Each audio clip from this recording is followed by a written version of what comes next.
प्रश्न है बिंदु -3,4 की एक्स अक्ष से दूरी कितनी होगी।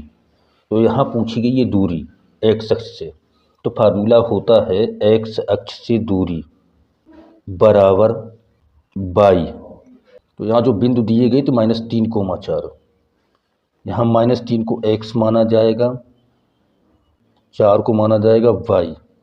तो यहाँ पे दूरी निकल के आएगी 4 मात्रक। इस प्रश्न में -1, -3 तथा 5, 2 के बीच की दूरी पूछी गई है। तो दो बिंदुओं के बीच की दूरी जब भी पूछी जाए तो फार्मूला होता है d बराबर √x2 - x1 whole square plus y2 - y1 whole square. सबसे पहले हमें यहाँ मान लेना है x1 और फिर y1। दूसरे निर्देशांक में मानना पड़ेगा हमें x2, y2। अब हमें यहाँ पे सभी मानों को रख देना है। x2 की वैल्यू है यहाँ पे 5, माइनस का चिन्ह। x1 की वैल्यू है -1, फिर माइनस का गुणा माइनस में होगा तो यहाँ हो जाएंगे +1 होल स्क्वायर प्लस y2 की वैल्यू है 2 माइनस y1 की वैल्यू है -3, तो माइनस माइनस +3 होल स्क्वायर। 5 और 1 6 की वर्ग करेंगे तो 36 आएंगे प्लस 3 2 5 5 का वर्ग करेंगे तो 25 आएंगे। ऐड करेंगे यहाँ पे 25 और 36 को तो 5 6 11, 3 2 5 1 6 √61 मात्रक आंसर। इस प्रश्न में पूछा गया है बिंदु -6,8 की मूल बिंदु की दूरी बताइए। तो सबसे पहले मूल बिंदु की निर्देशांक पता होनी चाहिए। मूल बिंदु के निर्देशांक होते हैं 0,0। अब हमें क्या करना है 0,0 तथा -6,8 के बीच की दूरी ज्ञात करनी होगी। 0,0 को मान लेंगे हम x1 y1, -6,8 को माना जाएगा x2 y2।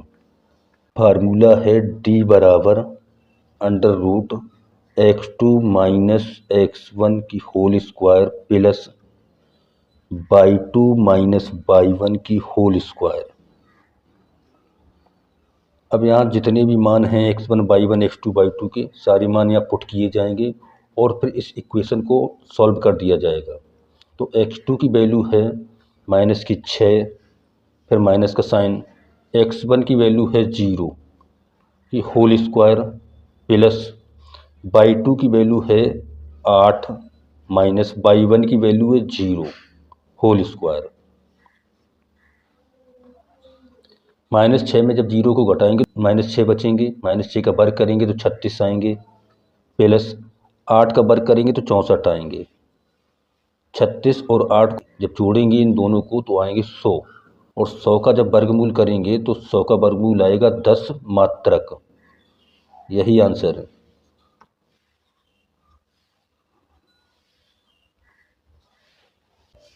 इस प्रश्न में 2, -3 तथा 10, y के बीच की दूरी दी गई है 10 मात्रक। y का मान पूछा गया है। तो सबसे पहले हम 2, -3 और 10, y को लिखेंगे और यहाँ इन्हें माना जाएगा x1 y1 x2 y2, और यह d की वैल्यू पहले से ही दी गई है 10 मात्रक। y का मान यहाँ पूछा गया है। तो सबसे पहले फार्मूला लिखेंगे d बराबर √x2 - x1 की whole square plus y2 - y1 की होल स्क्वायर। और जितने भी मान है सारे मान यहाँ पे रखेंगे। तो d का मान है 10 मात्रक, x2 की वैल्यू वो दी गई है 10, माइनस x1 का मान है 2 होल स्क्वायर प्लस y2 का मान है y माइनस y1 का मान है -3, तो minus into minus plus 3 whole square. अब इसे सॉल्व करेंगे। 10 बराबर 10 में से 2 घटेंगे 8 बचेंगे, 8 का वर्ग ज्ञात किया जाएगा तो 64 आएगा, और इधर y + 3 होल स्क्वायर कुछ ज्यों का त्यों रखेंगे।